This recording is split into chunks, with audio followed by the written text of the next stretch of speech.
The autumn rain fell in relentless sheets across Seoul's Gangnam district, transforming the usually bustling streets into rivers of neon reflections and hurried footsteps. In the small coffee shop tucked between towering glass buildings, Min Soo-jin wiped down the counter for the third time that evening, her movements graceful despite the exhaustion that settled deep in her bones.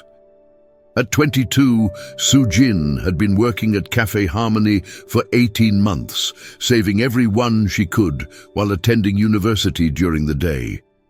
The shop was modest, nothing like the trendy establishments that dominated the neighborhood, but it had become her sanctuary, a place where she could practice the hospitality her grandmother had taught her while pursuing her dreams of becoming a teacher. When the door chimed and a disheveled Western man stumbled inside, Soo-jin immediately noticed the contradiction he presented.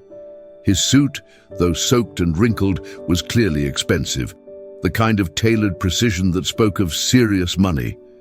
But his appearance was that of someone who had been wandering in the rain for hours, his dark hair plastered to his forehead, and his usually confident demeanor replaced by something that looked almost like defeat. David Richardson had indeed been walking for hours, fleeing from the conference room where his business empire had just crumbled. The tech company he had built from nothing over 15 years was facing bankruptcy, his investors had pulled out, and his marriage was dissolving as quickly as his fortune. At 38, he felt like he had lost everything that mattered to him. The warm light of the small cafe had drawn him in like a beacon. As he stood dripping on the polished floor, he realized he probably looked like a madman, a wealthy foreign businessman who had somehow lost his way in one of Seoul's most exclusive districts. Soo-jin approached him with the kind of gentle concern that came naturally to her. Her English, carefully practiced though accented with the musical tones of her native Korean. "Sir, you look very cold. Please sit down and let me bring you something warm." On Chapter 2. The Art of True Hospitality. What happened next would stay with David for the rest of his life, though at the time he barely registered its significance through the fog of his despair. Soo-jin guided him to a table near the window where the city lights created a kaleidoscope of colors against the rain-streaked glass. She didn't ask questions about his appearance or demand explanation for why a clearly affluent foreigner was wandering Seoul streets alone on a Tuesday night. Instead, she simply disappeared behind the counter and began preparing something with the careful attention she gave to all her customers, but with an extra measure of compassion that seemed to radiate from her small frame. She selected their finest coffee beans, grinding them fresh and brewing them with the precision her manager had taught her during her first weeks at the cafe. But it was the small details that transformed a simple cup of coffee into something approaching art. She heated the milk to exactly the right temperature, creating foam patterns that resembled tiny flowers. She arranged small traditional Korean cookies on a delicate plate alongside the coffee and added a small paper napkin folded into the shape of a crane, a technique she had learned from her grandmother, who had worked in hotels during Korea's economic boom. When she brought the tray to David's table, she performed a small bow, not the perfunctory nod that busy service workers might offer, but a genuine expression of respect and care that came from generations of Korean hospitality tradition.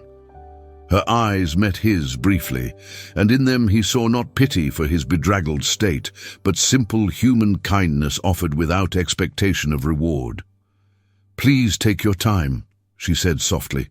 "The rain will stop soon, and then everything will look brighter." David wrapped his hands around the warm cup and took his first sip. The coffee was perfect, rich and complex, with subtle notes that spoke of careful selection and expert preparation. But more than the taste, it was the warmth that seemed to spread through his chest, the first genuine comfort he had felt in weeks. Chapter 3. The Conversation That Changed Everything. As David sat in the quiet cafe, slowly warming both physically and emotionally, he found himself watching Soo-jin as she moved about her evening tasks. There was something almost meditative about the way she worked, each movement deliberate and graceful, whether she was organizing supplies, cleaning equipment, or serving the few other customers who ventured in from the rain. When the cafe finally emptied except for him, Soo-jin approached his table with a fresh pot of coffee and a gentle smile that made him feel like a welcome guest rather than a burden keeping her from closing duties. "More coffee?" she asked, and when he nodded, she refilled his cup with the same careful attention she had shown the first time. "You speak English very well," David observed, grateful for any conversation that might distract him from the wreckage of his life. Soo-jin's cheeks colored slightly with pleasure at the compliment. "I study at university, English literature. I want to be teacher someday, maybe teach Korean students about American and British culture through books." This simple statement opened a conversation that continued for the next hour, during which David learned about Soo-jin's life with a fascination that surprised him. She spoke about her family's small farm in the countryside, where her parents grew vegetables and raised chickens while struggling to pay for her education. She described her grandmother, who had taught her that true wealth came from treating others with respect and kindness, regardless of their status or circumstances. "My Halmione always says," Soo-jin explained, using the Korean word for grandmother with obvious affection, "that when you serve someone with a pure heart, you plant seeds that will grow in ways you cannot imagine." David found himself sharing more than he had intended, telling this young woman about his business troubles, his failed marriage, and his growing sense that success measured only in money had left him fundamentally empty. Soo-jin listened without judgment, occasionally offering the kind of gentle observations that showed she understood pain, even though her own struggles were vastly different from his. Chapter 4. The Promise. Made in Gratitude. As closing time approached, David realized he had been sitting in the cafe for nearly 3 hours. The rain had finally stopped, and Seoul's neon landscape gleamed with renewed brilliance beyond the windows. He felt something he hadn't experienced in months, a sense of peace, however fragile, and a reminder that human connection could exist without transaction or agenda. When he reached for his wallet to pay for the coffee and the unintended therapy session, Soo-jin waved away his money with a smile that held no trace of false modesty. "Tonight, you needed warmth more than we needed payment," she said simply. "Besides, good conversation is worth more than coffee money." David stared at her, genuinely moved by this gesture from someone who clearly could not afford to give away her employer's products. The contrast between her generosity and the calculating selfishness he had grown accustomed to in business circles was stark enough to bring unexpected moisture to his eyes. "I don't know what's going to happen with my business," he said quietly, "but someday, when things are better, I want to repay your kindness properly. What you've done tonight, it means more than you can know." Soo-jin performed another small bow, her expression serious despite her youth. "If you want to repay kindness, then show kindness to others when they need it. That is how good things grow in the world." As David stepped back into the Seoul night, his suit now dry and his spirit considerably lighter, he turned back once to see Soo-jin through the cafe window, cleaning tables with the same gentle care she had shown him. He made a mental note of the cafe's location and silently promised himself that if he ever recovered from his current disasters, he would return to properly thank the young woman who had reminded him that decency still existed in the world. Chapter 5. The Rebuild begins. 6 months after that transformative night in the cafe, David's life had taken a turn that would have seemed impossible during those dark hours when he wandered Seoul in the rain. The business opportunities that had seemed permanently closed began opening again, partly through connections he had maintained, but mostly through a renewed sense of purpose that had emerged from his encounter with Soo-jin's simple kindness. Working with a small group of investors who believed in his vision for sustainable technology, David had begun developing a new company focused on environmentally responsible innovations. The work was slower and less immediately profitable than his previous ventures, but it felt meaningful in ways that his earlier success had not. Every decision was filtered through questions that had never occurred to him before. How would this affect real people? What kind of legacy was he building? His divorce had been finalized with less acrimony than expected, and while the financial settlement had reduced his immediate resources, it had also freed him from a relationship that had been built more on mutual ambition than genuine affection. His ex-wife had kept their house in California and most of their shared investments, but David found he cared less about these losses than he had anticipated. Throughout this period of rebuilding, he often thought about the young Korean woman who had served him coffee with such genuine care during his lowest moment. Her words about kindness growing when shared with others had become something of a guiding principle in his business decisions. He began researching programs that provided education funding for students from rural backgrounds and made his first anonymous donations to scholarship funds at Seoul National University. But he hadn't forgotten his promise to return to Café Harmony. As his new business began showing signs of real success, David started planning a trip to Seoul that would allow him to properly thank Soo-jin and perhaps learn what had happened in her life during the months since their meeting. Chapter 6. The Return to Seoul. 18 months after his rain-soaked arrival at Café Harmony, David Richardson returned to Seoul as a different man than he had been during his first visit. His new company, Richardson Sustainable Tech, had just secured its first major contract with the Korean government for renewable energy infrastructure, making his return both a business necessity and a personal pilgrimage. Walking through Gangnam's gleaming streets, David was struck by how much his perspective had changed. The towering buildings and luxury brands that had once impressed him now seemed less important than the small moments of human connection he had learned to value. His success was more modest than it had been at his previous peak, but it felt more solid, built on principles that wouldn't collapse under pressure.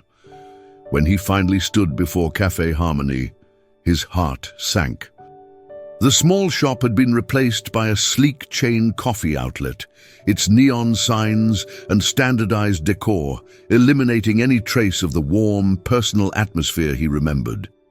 The elderly shopkeeper working behind the counter spoke only Korean, but through gestures and a translation app, David learned that the original cafe had closed 8 months earlier when the building was sold to developers. David spent the next 3 days using every resource at his disposal to track down information about Soo-jin. He hired a private investigator, contacted university records departments, and even visited the rural area she had mentioned as her family's home. What he discovered was both heartening and troubling. Soo-jin had indeed continued her education, graduating with honors in English literature, but her family had faced a medical crisis that had absorbed all their savings and forced her to take multiple jobs to support herself and pay for her grandmother's care. The investigators' report included a current address, a small apartment in a less affluent district of Seoul, where Soo-jin was apparently working 3 part-time jobs while applying for teaching positions that remained frustratingly elusive in Korea's competitive education market. Chapter 7. The Unexpected Reunion. David found Soo-jin leaving her evening job at a small tutoring center in Hongdae, her arms full of books and her face showing the exhaustion of someone working too many hours for too little pay. She had changed in the months since their meeting, still graceful, but with the slightly worn appearance of someone carrying heavy responsibilities despite her youth. When she recognized him approaching on the busy street, her face lit up with genuine surprise and pleasure that made David realize how much he had missed her particular brand of uncomplicated kindness. "David, see!" she exclaimed, using the Korean honorific that acknowledged their previous connection while maintaining appropriate respect. "What brings you back to Seoul?" Over coffee at a nearby café, David was amused to note she still insisted on serving him, carefully preparing his drink with the same attention to detail he remembered. Soo-jin told him about the challenges she had faced since their last meeting. Her grandmother had suffered a stroke that required expensive treatment, forcing the family to sell their small farm to cover medical costs. Soo-jin had moved to Seoul to be closer to hospitals, while working multiple jobs to support her family and complete her degree. Despite these hardships, she spoke without bitterness or self-pity, instead expressing gratitude for the opportunities she had been able to create through hard work and determination. She had completed her teaching certification and was optimistic about eventually finding a position that would allow her to use her education meaningfully. David listened with growing amazement at her resilience and continued gentle optimism in the face of circumstances that would have broken many people. The same qualities that had drawn him to her during his own crisis, her genuine care for others, her grace under pressure, her ability to find hope in difficult situations, had only grown stronger through her own trials. "I often think about that night in the café," he told her. "What you did for a stranger when you had no reason to help. It changed something fundamental about how I see the world." Chapter 8. The offer that changed everything. What David proposed during that reunion conversation was carefully considered, having evolved through months of planning since he had begun his search for Soo-jin. He had learned enough about Korean culture to understand that direct charity might be viewed as insulting, so his offer was structured as a business opportunity that would benefit both parties while respecting her dignity and independence. Richardson's sustainable tech was expanding its operations in Asia and needed a cultural liaison and educational program coordinator, someone who could help the company understand Korean business practices while developing educational partnerships with local universities. The position would require fluency in both Korean and English, understanding of both traditional and modern Korean culture, and the ability to communicate complex technical concepts to diverse audiences. "It's not charity," David emphasized as he outlined the proposal. "I need someone with your exact qualifications and background. The fact that I know you personally just means I can trust your character in a way that normal hiring processes don't reveal." The salary he offered was more than Soo-jin could have earned from 3 teaching positions combined, with benefits that included health insurance for her entire family and funding for her grandmother's continued medical care. But perhaps more importantly, the work would allow her to use her education in meaningful ways while contributing to projects that aligned with her values about making positive changes in the world. Soo-jin listened to the offer with the same careful attention she had always given to important matters, asking thoughtful questions about the company's goals and her potential responsibilities. David could see her mind working through the implications, not just for her own life, but for her family's welfare and her long-term career prospects. "This feels like too much good fortune for one person," she said finally, her voice soft with emotion she was trying to control. "Sometimes good fortune is just delayed justice," David replied. "You deserved opportunities like this all along. I'm just grateful I can provide them." Chapter 9. Building Something Greater. 6 months into her new position at Richardson Sustainable Tech, Soo-jin had exceeded even David's optimistic expectations for what she might accomplish. Her cultural insights had prevented several potential business missteps, while her educational background had enabled her to develop partnership programs with Korean universities that were bringing innovative research collaborations to both institutions and companies. More importantly, working with Soo-jin had reminded David of principles he had learned during his lowest point, but had struggled to maintain as his business began succeeding again. Her approach to problem-solving consistently prioritized long-term relationships over short-term gains, and her treatment of colleagues and business partners reflected the same genuine respect she had shown him during their first meeting. The company's Seoul office had become known for its unusually collegial atmosphere and its commitment to supporting employee education and family welfare. Several other staff members had been recruited from backgrounds similar to Soo-jin's, talented individuals from modest circumstances who had been given opportunities to develop their potential in supportive environments. David found himself consulting Soo-jin not just on business matters, but on the broader question of how to use success responsibly. Her perspective had been shaped by experiences of both poverty and family loyalty that gave her insights into how business decisions affected real people's lives. In Korea, we have a concept called nunchi, she explained during one of their planning sessions. It means understanding the mood and needs of others without being told directly. Good business, like good hospitality, requires nunchi, seeing what people need even when they cannot ask for it. This philosophy had begun influencing every aspect of Richardson's sustainable tech's operations, from product development focused on solving real-world problems to employment practices that prioritized developing human potential over maximizing short-term productivity. Chapter 10. The Ripple Effects of Kindness. 2 years after Soo-jin joined Richardson's Sustainable Tech, the company had become one of the most respected employers in Korea's growing green technology sector. But the impact of their partnership extended far beyond business success. The scholarship program they had established was providing university education for dozens of students from rural backgrounds, while their research partnerships were developing innovations that addressed environmental challenges specific to Korean communities. Soo-jin's grandmother had recovered sufficiently from her stroke to move into a comfortable assisted living facility near Seoul, where she could receive excellent medical care while remaining close to her family. During David's visits to see the elderly woman, whose sharp wit and obvious pride in her granddaughter reminded him of why family connections mattered, he often reflected on the unpredictable ways that individual acts of kindness could transform multiple lives.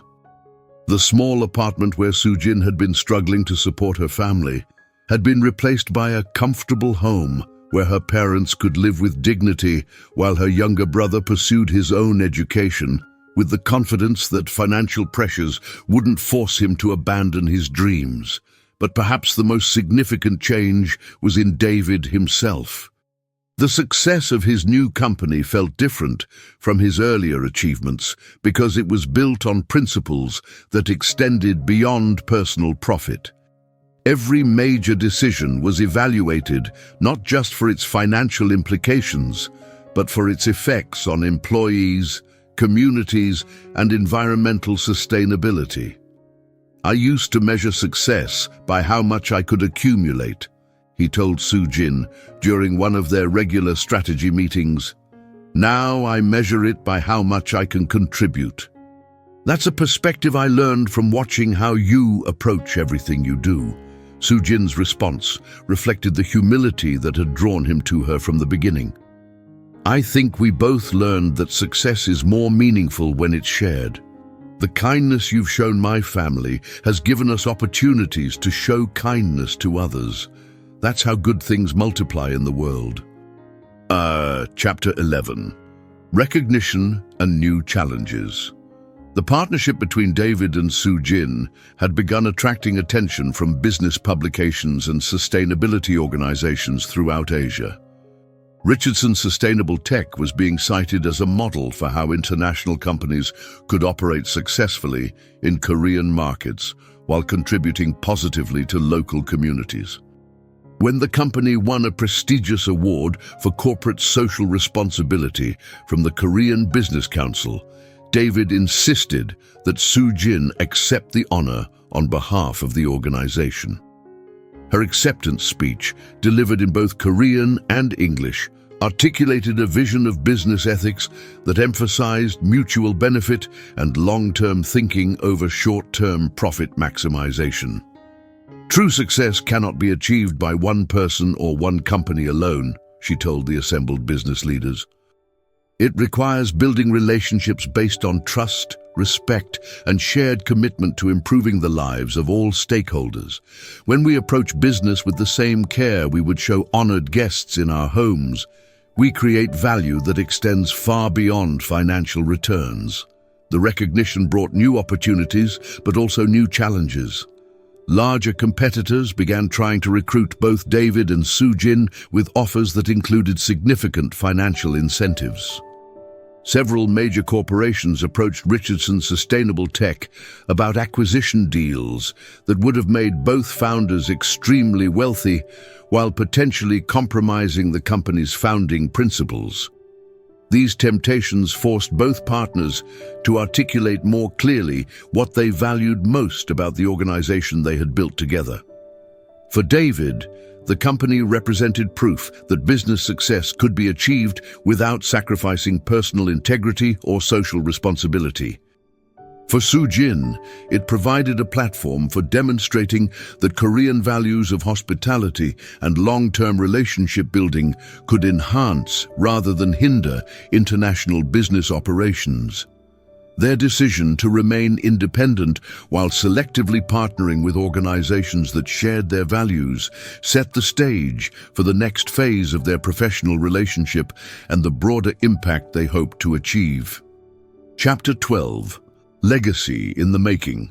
5 years after David first stumbled into Café Harmony during that transformative rainy night, Richardson's sustainable tech had grown into a regional leader in green technology development while maintaining the personal values and ethical commitments that had guided its evolution.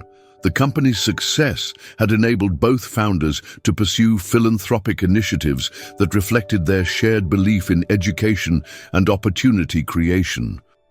The scholarship program they had established had expanded to include mentorship components that paired successful professionals with students from backgrounds similar to Soo-jin's original circumstances. David often participated in these mentorship relationships, sharing his own story of failure and recovery while encouraging young people to view setbacks as opportunities for growth rather than permanent defeats. Soo-jin had returned to her original dream of teaching, but in ways she could never have imagined during her struggles as a university student. She now lectured at business schools throughout Asia on topics related to cultural intelligence and ethical leadership, while also developing educational materials that helped international companies understand the subtle aspects of Korean business culture. Her grandmother, now in her 80s but still sharp and opinionated, had become something of a celebrity at her assisted living facility for her granddaughter's success and her own role in teaching the values that had made that success possible. During David's visits, the elderly woman often reminded him that kindness was an investment that always produced returns, though often in forms that couldn't be predicted or measured. The small café where their story had begun remained closed, but David and Soo-jin had established a foundation that provided low-interest loans to young entrepreneurs wanting to start small businesses focused on hospitality and community service. Several of these ventures had grown into thriving enterprises that employed dozens of people while maintaining the personal touch and genuine care that had characterized Café Harmony. Chapter 13. The enduring power of a simple bow. On the 5th anniversary of Richardson's sustainable tech, David and Soo-jin organized a celebration that brought together employees, partners, scholarship recipients, and community leaders whose lives had been touched by the company's growth. The event was held at a restored, traditional Korean house in Seoul, with decorations that honored both Korean hospitality traditions and the international connections that had made their success possible. During his remarks to the assembled guests, David told the story of that rainy night when a young woman's simple act of kindness had changed the trajectory of his life. He spoke about the power of treating strangers with dignity, the importance of measuring success by its effects on others, and the unexpected ways that individual generosity could create opportunities for entire communities. Soo-jin served me coffee with a bow that night, he concluded. But what she really gave me was a lesson in what it means to be human in the fullest sense. Everything we've accomplished since then has grown from seeds planted during that brief encounter between a desperate stranger and a young woman who chose kindness over indifference. Soo-jin's response reflected the grace and humility that had first drawn David to her, but also the confidence and wisdom she had gained through years of meaningful work and expanding influence. That night, I thought I was just doing what my grandmother taught me, treating every person as if they might bring unexpected blessings, she said. I never imagined that such a small gesture could grow into something that would benefit so many people. But maybe that's the point. We never know which acts of kindness will change the world, so we must offer kindness whenever we can. The celebration continued late into the evening, with stories shared about projects completed, students educated, families helped, and communities strengthened through the ripple effects of a partnership that had begun with coffee served with genuine care during a stranger's darkest hour.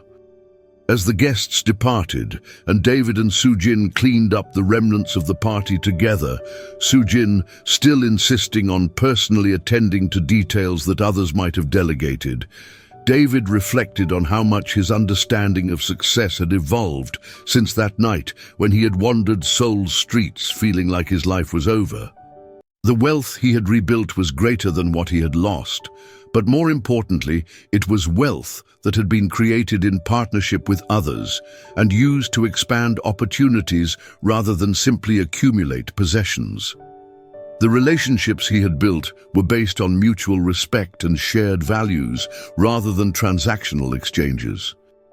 The legacy he was creating would outlast his own life because it was embedded in institutions, communities, and individuals who would continue growing long after he was gone.